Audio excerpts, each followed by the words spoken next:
যার অপেক্ষায় আমরা দীর্ঘদিন যাবৎ আমরা মনে ইরাদা করেছি যে আমরা ওনার আলোচনা শুনবো। ইতিমধ্যে মঞ্চে আসন গ্রহণ করেছেন আন্তর্জাতিক খ্যাতিসম্পন্ন মুফাসসির কোরআন জনাব আল্লামা তারেক মনোয়ার সাহেব, উনি মঞ্চে আসন গ্রহণ করেছেন। সম্মানিত ভাইরা, আপনারা যারা ঘোরাঘুরি করছেন, এদিক ওদিক দাঁড়িয়ে আছেন, আপনারা অতি তাড়াতাড়ি এই মঞ্চের সামনে বসে পড়ুন।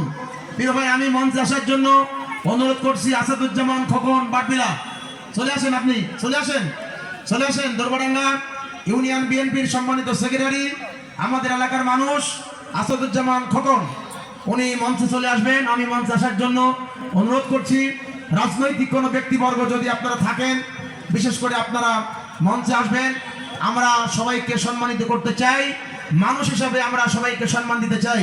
প্রিয় ভাইরা, আমাদের লোকপার ভাই, ওনার ছেলে ইমন বিজিবিতে চাকরি পেয়েছেন, ট্রেন্ডিং এ আছেন, বর্ডার গার্ড